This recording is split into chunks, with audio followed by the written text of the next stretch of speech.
Okay, hey guys. We are here for another installment of the On Tyranny series that is being uh, conducted and carried out by the Bad Penny, which is me, Kurt Orzek, rock journalist. And we have with us today a very special group to talk about the topic of tyranny and fascism and authoritarianism, Malevich, right? Yeah, yeah. Okay, all right, cool. Who are a uh, thoroughly exciting. Um, you know what? I always feel awkward describing a band in front of them. So why don't Yeah, no, I love it. I love like Well, we don't, hearing how different people describe us. It's fun for it's like we have kind of a running joke, like genre joke that we just like we've strung more and more genres onto it. So it's always fun, I think, for us to hear other people describe it. um, well, I think I think I think you were about to say, I'm gonna let you just define your band, but we don't like doing it. yeah.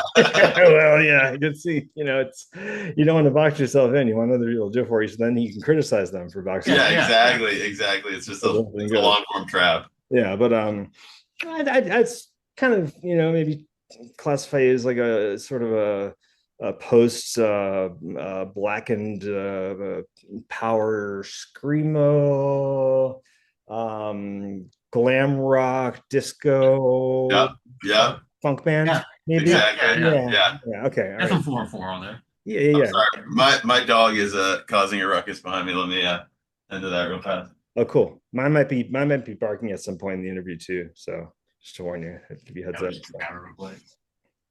He wants to be a part of it. He can be certainly welcome. I'm sure he's got some opinions. She's too much of a tyrant herself. Hey, just good. Yeah, I put her in the Yeah, other we room. will do that. It's fine.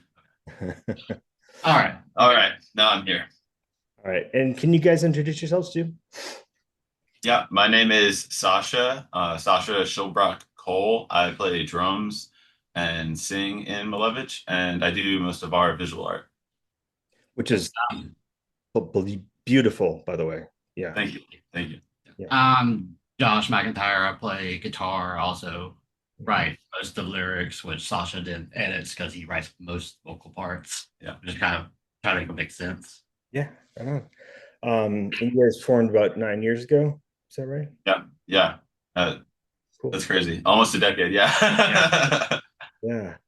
Um, just before we get started on the topic, at hand, like how, are you surprised by um, how, how how popular some of the strains of your sound have become over the years? I mean, like, The whole like blackened hardcore slash screamo thing was definitely, I think, less. It's more. It's still niche, but it was less common when we first started, and we were kind of going that direction, and we've purposely kind of pulled back from it, which I think is why the new album sounds different from the previous stuff yeah, because it's just there's so many bands, and we still like that stuff. We have a lot of friends that play that stuff, but we want to stick out. right. Was it a pretty conscious decision to have a different sound this time around? Yeah. Yeah, I mean, it's not. It's also just we get bored. We want to explore different things, different possibilities, and we just want to write music that we appreciate. Cool. Well, we'll be plugging your album um, a couple times here, but it is coming out on it's Under a Gilded Sun, and it just came out about a month ago, August 22. Mhm. We've had a good chance to listen to it and hooked on it. Might be some top 10 potential there, um, but really, it's a pleasure to speak with you, and thank you for making the time. Yeah. Yeah. I, Absolutely. Thank you. so I guess I wanted to start first of all, by asking, segueing, you have changed your sound quite a bit. Do you feel like you've changed your message at all, at the same time, or no? Not really. I mean, the core aspects of it were there, but the main difference I would say is that the very first stuff we did in 2016, Only the Flies, we had a different vocalist who only did vocals. He wrote, I think, the majority of the songs, about half. Yeah, I wrote half the lyrics or so on that one, and he wrote the other half. Yeah, so some of that was not just his perspective, but also was like based off his personal life. Yeah, we've had as the band's gone on now, uh, Will, our original vocalist, wrote a bunch of lyrics. I wrote a good chunk of lyrics. Then when Connor joined the band, he wrote some, and I picked up a lot of them. And then over the past album and a half or so, Josh has really kind of taken over as our main like lyric writer. And I've taken more of like an editing role as I go to write vocals. So I think a lot of between me, Josh, and Will, our politics are in a similar place, and our like intention with how we wanted to approach writing lyrics is coming from a similar place, but we all have very different voices, and like the ways in which we express things has had kind of a different layer to it depending on who is taking that role, and how it's then like filtered through someone else editing it. There's always been kind of a collaborative approach to lyric writing, with one person being like the main person who pushes like the bulk of a single song. Mhm. But Yeah. there's definitely still like a core thing there. Like we've always wanted to be like a politically aware type of. I think that the as Josh has taken on more lyrics, he's the most like political theory well read of all of us. Ah. And so it's more and more like 15 letter words that I have to figure out how to break up all the different syllables of to make it actually work as a song. I'm like, did you just pull out a dictionary to write this? Like, how am I supposed to sing this as a song? So Death metal English, you know? That's really funny.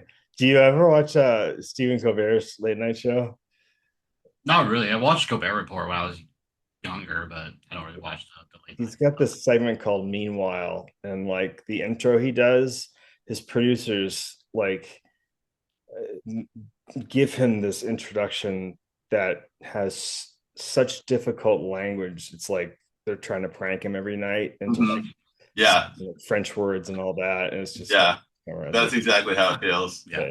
Yeah, sometimes I'm like looking up pronunciations of words, like I hope I don't get this wrong, even though I'm gonna be like grunting it or something. Yeah, right. Yeah, yeah. I don't know how to pronounce them either. Yeah. I don't think you're gonna get a lot of fans coming up to you criticizing, like, you're really off on that syllable there.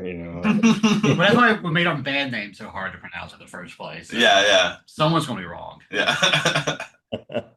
Well, cool. I should also say, I think I neglected to mention, but if whoever's watching this from now is probably familiar with the series, but the this on Tyranny series that I launched in March is the goal of it is to showcase musicians in particular and how they're being affected by the authoritarian takeover of the United States, Mhm. and how it's affecting their lives, what their feelings are toward it, if they saw it coming, what they're thinking might happen in the future, how they're preparing, if they've had any sort of direct, um, like like real impacts, direct tangible impacts that they want to talk about. So I just feel like there was for so long, and I actually got this past week, a punk band that I invited to participate said, musicians don't know what they're talking about when they talk about politics, and it's like it's so beyond that now that I don't consider this to be a political conversation. It's like an existential conversation, because we're talking about at this point in our country, like human rights, and we're talking about whether people are getting deported from the country for believing certain things or being certain certain persuasions or whatever. So anyway, but the idea is to really focus on the artist and not just to have like a venting or an I told you so. And then at the end I usually try to provide like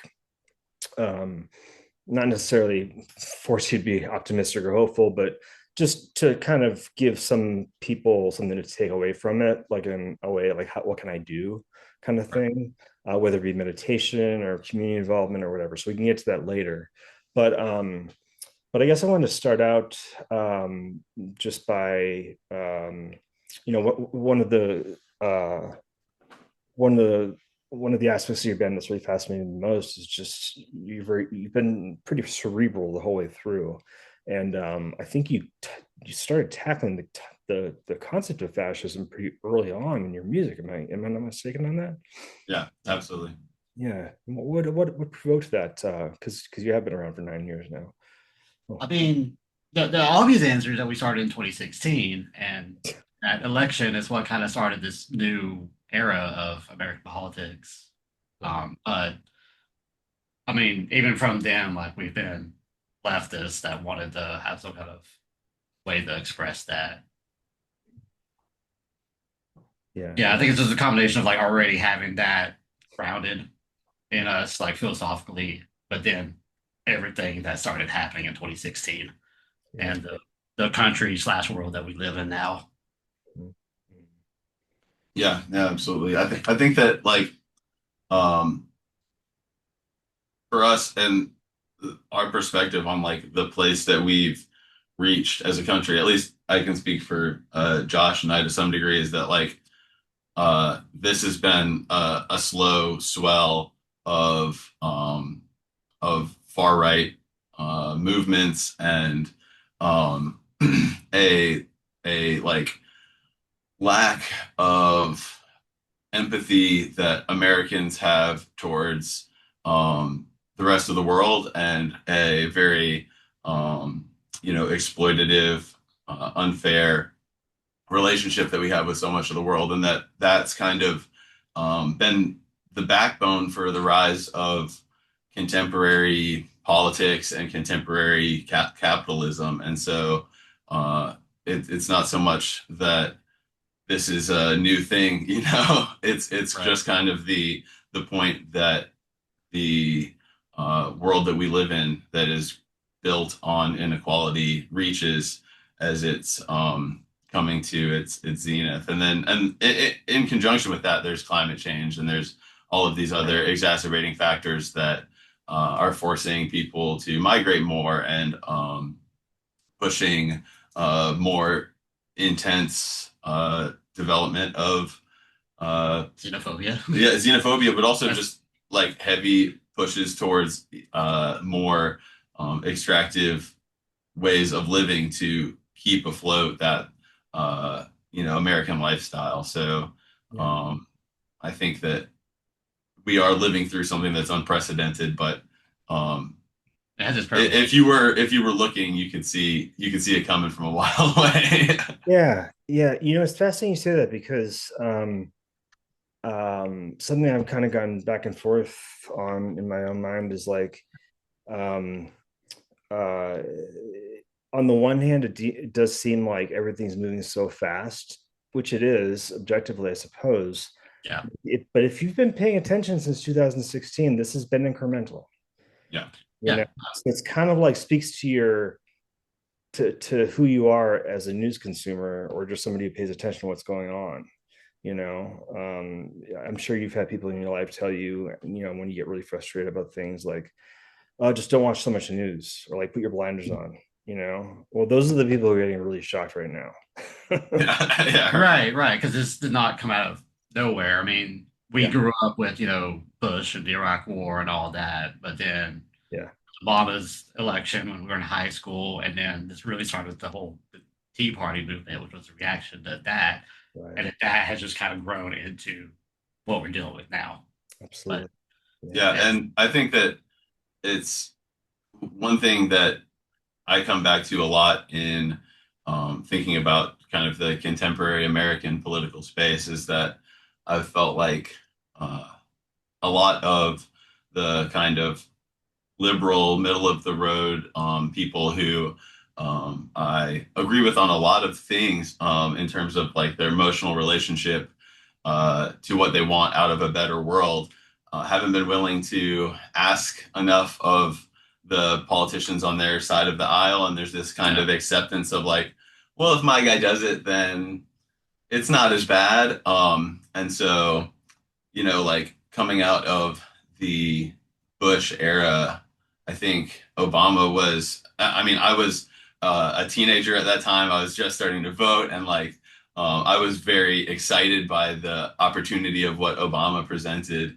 But more and more, as I've gotten older, I've felt like um, the Democrats have been building the guns to pass them off to the Republicans when they take power and further like tighten up the belt on our Right. civil liberties, you know. I mean, as people like to point out, Obama deported more people than Trump has so far, And, but people like to ignore that. well, and you know, Obama was the first president to drone strike an American citizen, Yeah. and so No, it's people hard to look at this as all again coming out of any kind of vacuum, but more of just a continuum with some ebbs and flows that were at times it's been worse and at times it's been a little better. But setting up the precedent for a lot of what we're seeing now with the rolling out of, you know, real Gestapo type tactics. right. Yeah, just to play devil's advocate for a minute, you know, it was rather, and this goes back to what you were saying before about how America looks at the world and views the rest of the world. Um, you know, it was GW who put in all that USAID funding, and when that got cut through Musk's whatever the thing was, the I don't remember Doge. Doge, when Yeah. that got zapped, you know, I don't know if it just was because they were flooding the zone so much, but it seemed like Americans didn't bat an eye. And you're talking about millions of lives, you know. Yeah. Yeah. So I'm Yeah. not. It's always a tough thing to pull apart, you know, American foreign aid and how it interacts with our, you know, military industrial complex and our corporate interests around the world too, where Right. a lot of things like USAID end up being vehicles for us to gain political sway in places and pull levers and roll in American capital interests into these places and are Right. often little cutouts for the CIA to do their business too. So it's I feel so complicated about a lot of our foreign aid because on the one hand it's good that we are using our position economically in the world to um, you know provide for people who are in poverty, but then so often there's situations where we've gone in, undermined their economy, and then said, "Oh, hey, we got you guys." You know, I mean, we go and pull the rug out from somebody, and then give them a little mat to stand on, and they're like, "Here you go. Hope you enjoy this." yeah, I mean, I don't know how deep you want to get into it, but like for me personally, my first realization was, Bush and the Iraq War. We were, I was young, so that was me first learning about these things. But it was very idealistic that we were going to go and remove Saddam Hussein and bring democracy, and these people would be so appreciative of the Americans for saving them, and that's what we learned. But or what we were told, of course, almost the exact opposite happened of that. And then in reference to USAID, that started with Kennedy. And yes, it benefits people, it helps people who are sick, people who need food. But its intention was not to help people, it was to counter the communists, the Soviet Union. Fair point. Yes, absolutely. Yeah, I'm glad you made that point. Yeah, you're right. You're absolutely right. And I mean, that was my realization that whenever this country says it's doing something for the benefit of those people, it's really not.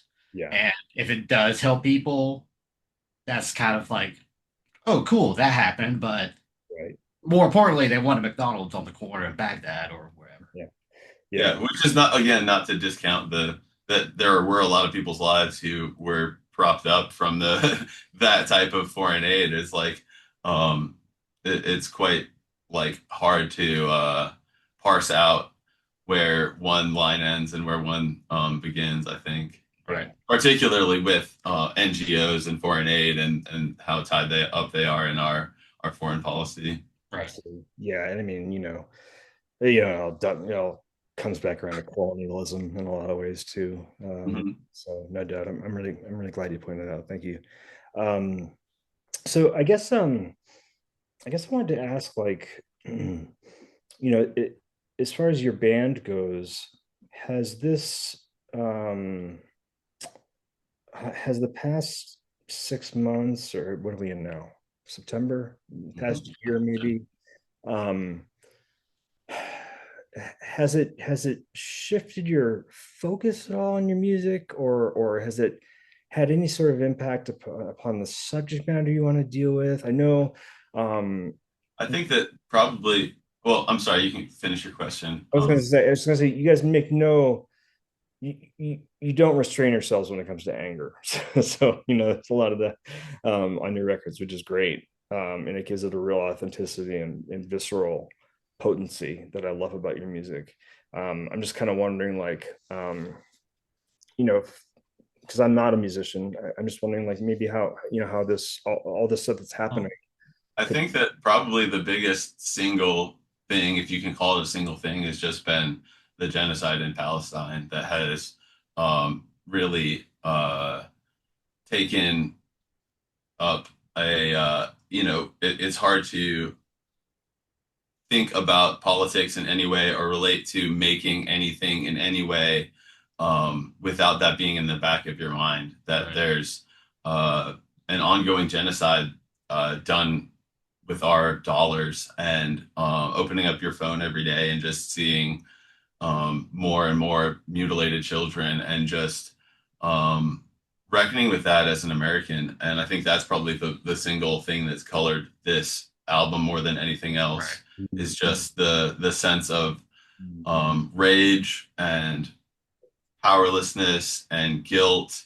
Um, but also for me, the the amazing way in which Palestinians are still able to go on living and keep fighting um, for their homeland and have a personal, I can't remember when it was, but a few months ago, seeing a video of, I think it was during the first ceasefire, a big like ceremonial dinner that was being had along. They had set up all these tables, all just rubble on every side, and just this row of tables with lights strung out, and people were coming out to um, have dinner, and just that sense of like still being able to find a community despite that total destruction and fear and hopelessness. And I think that, if anything, has been the biggest impact on the lyrics and the impact on us thinking about relating to this record and what we wanted to say with this record. Does that mean that you feel like that there's a level of hope that's been injected into the record? The fact that, human beings can still find some way to live and have a situation like a dinner like that If, amid if, all the, no, if there's a theme of the record, I think, at least for me personally, it's the constant oscillation between just seeing this devastation, but also holding on to like, yes, there is a possibility of us uh, basically rebuilding society into something that's a little bit more humane. Um, I mean, I get a lot of like anthropologists, like David Graeber is a favorite of mine, and people that study different societies have shown objectively that different types of societies are possible, that capitalism is not human nature or whatever. States are not human nature, they're all human inventions. And it's the oscillation between like what you can do as an individual, because we are, for the most part, still products of our social environments with our ideology, religion, etc. But collectively, all kinds of different things are possible. yeah, The issue is how do you get people to collectively move towards a certain direction? sure. And I think that's the biggest issue that, I mean, right now, but honestly, all of human history. Yeah, that's fair. It sort of speaks to the like a lack of imagination in our culture now, right? In a way. Right. Which I can keep bringing up stuff, but like capitalist realism is a real thing where people cannot imagine anything beyond capitalism. That, again, they're taught that this is human nature. People need to be controlled, and they don't realize, especially Americans, that those are very, very authoritarian trains of thought. Mhm. Yeah, and I think that there was like a real intentional push. Who was the guy that wrote the we're at the end of history. But that kind of Fukushima or whatever. yeah, that kind of concept that we have like reached this point where society has been figured out and there's no new things to do, there's no new ways to be, and that kind of liberal capitalist um, hegemonic idea that there's no other option became the dominant narrative of the ruling class, and most of us were convinced of it, you know, and fully bought into that idea that like we shouldn't have an imagination for a different future. We shouldn't think that Yeah. just because we don't have an answer for what it is right now to solve this problem, that there is not an answer that we can find or a way to build a society that's better. And Right. that was really successful, I think, in creating um, a generation of a lot of nihilism. Right. Which ironically, even the author of that has said, "Oh, I was wrong." Right. Well, there you go. But I mean, I think that is what painted. I'll take Clinton, Bush, and Obama as a certain era where it's just like the Soviet Union fell, capitalism rules, is dominant, it's the best mode of economy, politics, whatever. Everyone is the most free they could possibly be. And then the last like 10 years plus, people are really, the cost of housing and food, etc., increasing faster than wages. And people are seeing that, yeah, this is not really working out, but people can't agree on why it's not working out. Mhm. I was speaking with a fellow the other day who's the leader of a band, and he's very well educated in sociology and political history, and he made the argument to me that that leftists really have nothing to fear about with what's going on right now in terms of being shot or jailed as dissidents or protesters, because more than Trump, this is about corporations controlling the situation, and they want there to be a battle between two sides because it drives up revenue inevitably, because people wind up watching more news and they wind up buying more things. And I've been wrestling with that theory for a little bit, and I don't know where I stand, where I land on it yet. But it's I thought it was kind of at least intriguing. I feel Um, like it it's and I don't know the whole, you know, kind of thesis of his idea, but um corporatism is our government. You know, corporatism is the larger scale of everything from center liberal to far right extremist. That is all a corporate ideology. So I think it's maybe reductive to say that like as a leftist you aren't in a position. I mean, certainly there's culture wars that are potentially, you know, used to distract people or pull people's interest into some explosive event or some uh, distracting moment. But the larger narrative, I feel like, is a fight against uh, corporatism and oligarchy that is woven through so much of our society. I mean, that's capitalism. Yeah, and like it's it's hard to, you know, especially being in Atlanta, mhm. for example. The big fight here has been against the development of Cop City. I don't Right, know if you're right. familiar with the movement here, and it's been happening for years now, and we are looking at actually It's so it is built, but the fight is still ongoing against it, and it was just a huge win on our side that there had been tons and dozens of RICO cases charged against people here who had taken part in bail fund organizing, who had been just on the streets marching, who had been in the forest, who had done something as simple as gone to a music festival and were there at the wrong time when the police charged it, and they were getting terrorism charges and RICO charges, and looking, you know, life destroying action from the state against them for something as simple for some people as passing out a pamphlet or going to a music festival. right. Um, and to see like the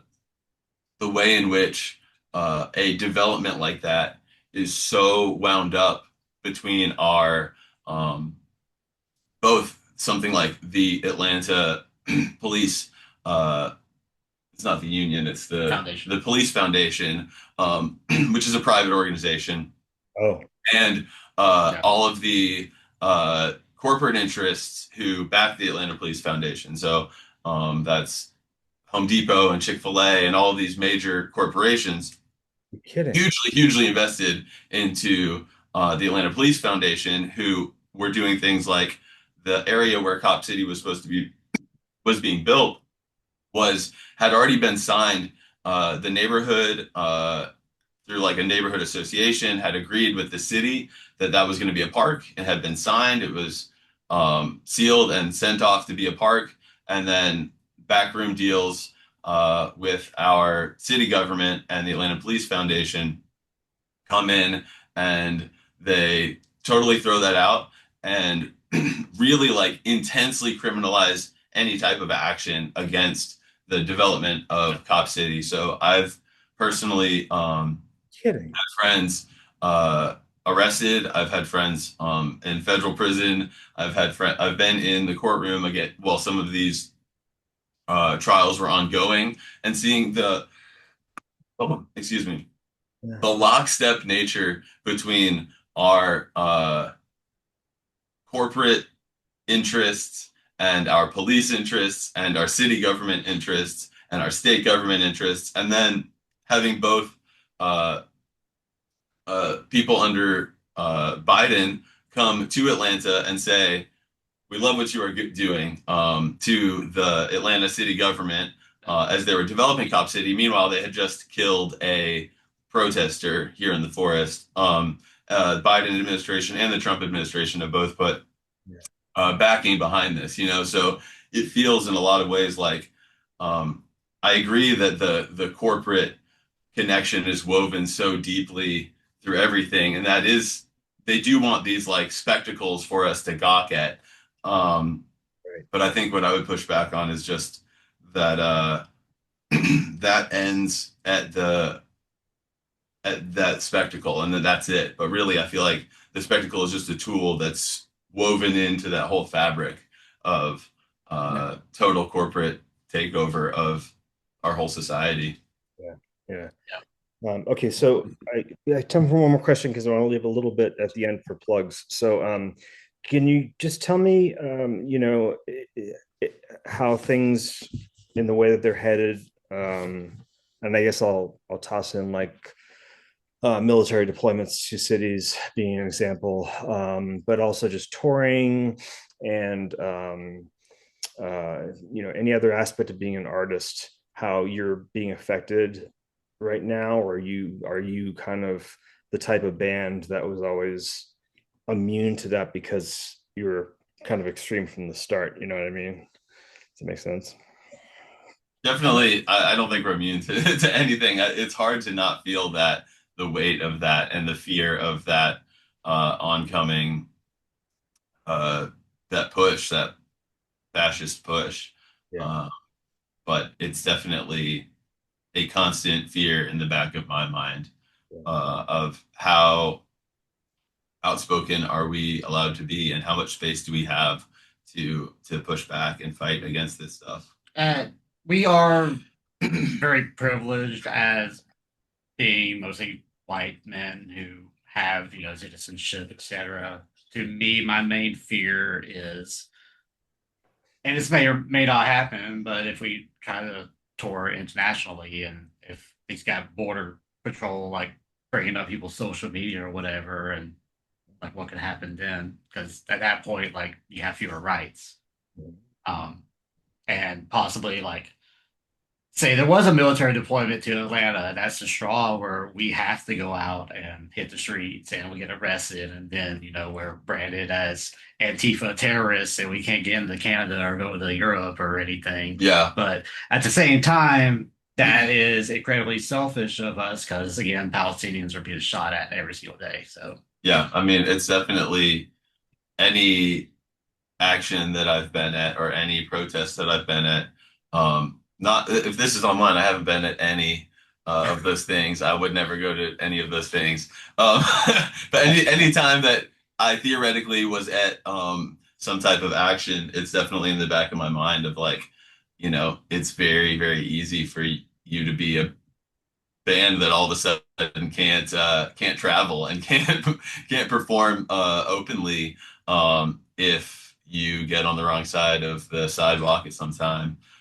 So At the same yeah. time, though, like at least again domestically, it's different when you're traveling internationally. But like the DIY punk movement is very leftist and very supportive of these kind of things. So there is the backbone of that culture and there. and like some amount of effect on our ability to travel internationally has already happened from being outspoken. We were a part of we've been a part of a few different compilations raising money for Palestine, and that made some people uncomfortable in Germany when we were trying to tour Europe. So we had a string of shows canceled for some of our activism as well. So Right. which is not that big of a deal, and like it kind of rolled off our backs because we would do it again any chance we can to Yeah. raise money for a good cause, or speak up for a good cause. But it's one of those things that like it definitely has an impact when Um, you this, are talking with someone who doesn't want to give you that space. that's incredible to Sorry. hear. Yeah, I just want to close. Under a Gilded Sun came out. It's available now on Church Road. Your Bandcamp. Can you spell it quickly before we get cut off here? Malevich is the band name, and the Bandcamp I think is Malevich Atlanta.bandcamp.com. Awesome. Thank you guys so much. You've been Yeah. so insightful. You've educated me, and I really appreciate what you're